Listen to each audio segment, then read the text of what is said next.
Hey guys, so I'm out here today to retest some things. First thing, I did a video last night showing the Valken M17, and I put in the new all-American ammunition and I muzzle loaded it because I couldn't get it to feed through the magazine. Well, this morning I did some magazine modifications and I haven't tried it yet, but I'm able to get them to come out of the magazine freely. So we're going to take a couple of shots, and I felt it was pretty well bore matched to this barrel. So we're going to see what the numbers are on the chronograph, and we're going to stand back about 3 feet from the chronograph. I also have, I'm going to stand back a little and retest with the HDR50 that I was getting crazy numbers. So without further ado, let's fire this up. Let's bring you guys here to the chrony. Gotta lower the camera.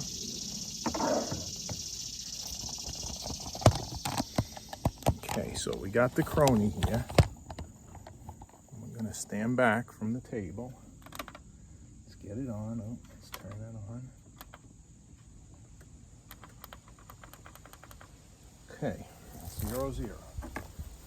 And as you could see, back here, let's move the chrony over just a little. Stop wobbling. All right. So first shot up. See if it works. Whew. Okay, 400 feet per second.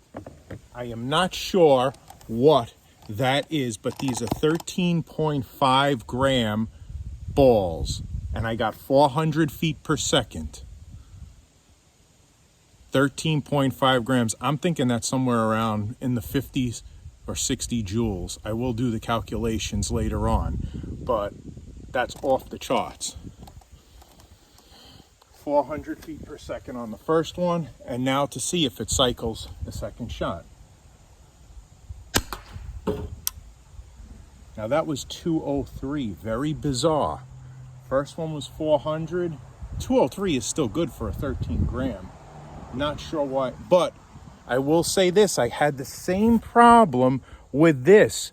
These are not all the same, and I spoke to Lamont. These are not the same as far as quality control goes. Some were thinner, some were thicker than others, and that's the problem I was having on this marker. I don't think it's the gun or the chronograph. So let's try it one more time here and see what we got if this one goes better. 205. Interesting. I'm about 2200 psi on this. So I'm not even pumped up all the way. The first one was a doozy.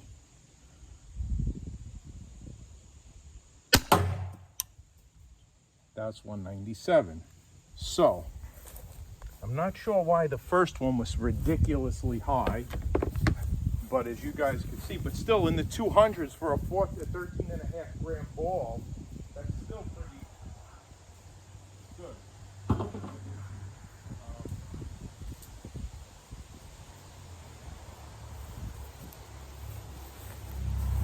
See what we got again. I'm back a few feet, so it's not picking up air. I mean, this sounds right, 201, so we're in the 200s. That first one was just ridiculous as far as power goes. But still 200s on a 13.5 gram ball, it's still pretty hard. So let's off that for a second. And let's fire up this. Let's see what we got now. We're back again. We're not right in there.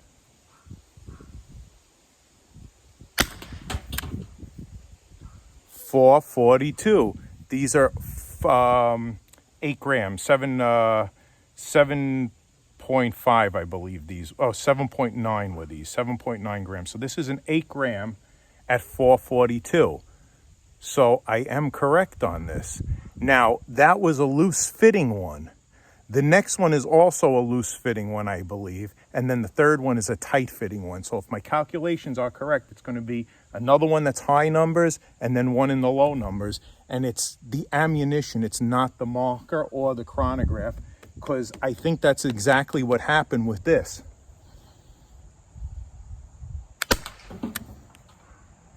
Now 236, so maybe that was a tight one. I have a few tight and a few loose in here. Let's see what this one's going to come out as. I'm going to fire them all. 237. Okay, let's see what this one's going to be.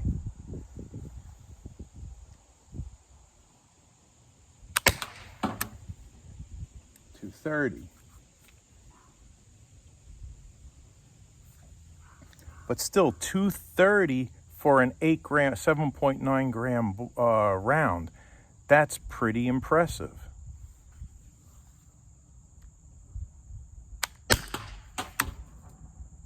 That was 388. So I'm telling you, these are reaching 50 something joules and 40 joules. It's the ammunition, the loose ones. I only have 2 loose ones in here. All the rest were tight. So I think it's quality control. If Lamont can make these where they're all the same size and they're not various sizes, you will not have the ball drag. Let's see, I bet you this one's in the 2s. Oh, I'm out. That's it. I have one D's bullets in here. Let's compare a D's bullets, which is half the weight.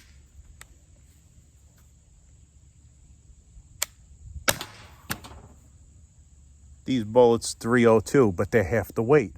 So I'm not getting the power with the D's bullets that I'm getting with Lamont's bullets, but not all of Lamont's bullets on these are the same size. So I reached out to him and I spoke to him, and he's sending me a new batch this week, and he's going to make them all the same size, a little bit narrower, so there's no ball drag on here.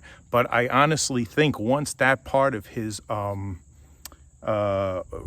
projectile is perfected, I 110% think that these are going to be a superior projectile. And I think we saw the same thing with the Vulcan at 400 feet per second on the first one. I want to finish going through these and see if we could find another one that's like that. Gotta take it off safety would be good. Let's get back here a little. Oh, 378 at a 13.5 gram ball. 378. Now let's see, is this one going to be lower? I'm a little upset because I'm running out of these. Now you could hear the difference in the shot. You can hear the difference, and it's not CO2. We're using HPA. Let me put it on safety a minute because I want to go find that one.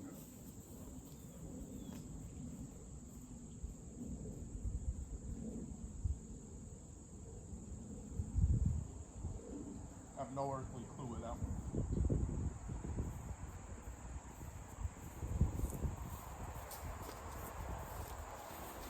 But the difference is, and you can hear it in the video if you listen to the sound of the marker.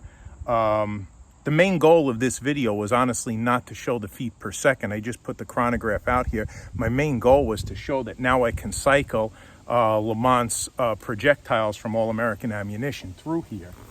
And even though I'm going down, 378 at 13.5 grams, that's insane.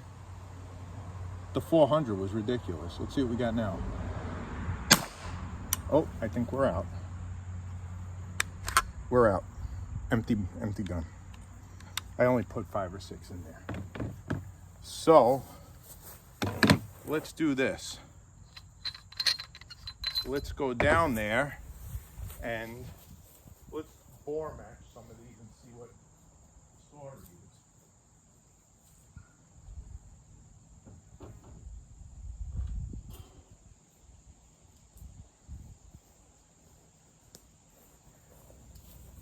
There's only 3 in the thing. The rest came flying out. So what I'm thinking is these are too tight and they're getting ball drag.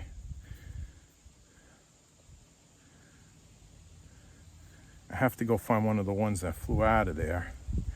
The other ones were a little bit looser, and I think that's what the problem is. The looser ones are the ones that are coming out of there at a ridiculous speed. If anybody's interested, I could try it with these bullets next time.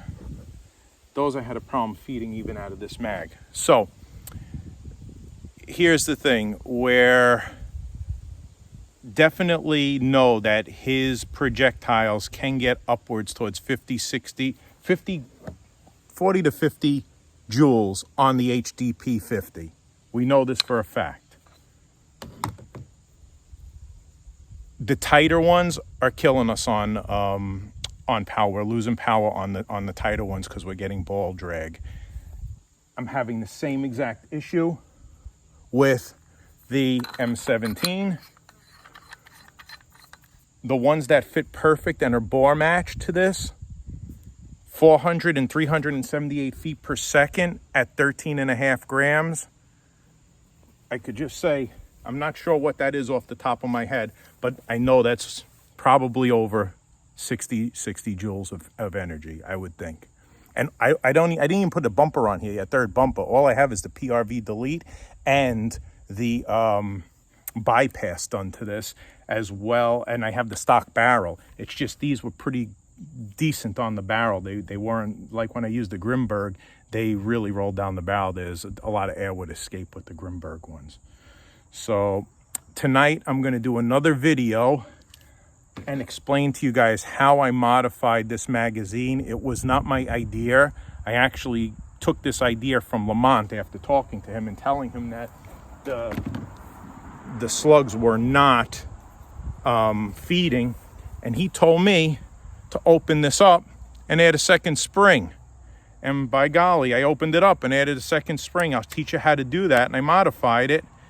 And because of the extra spring in here, now they work perfect.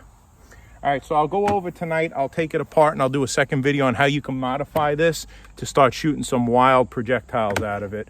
Thanks to Lamont. Anyway, talk to you guys soon.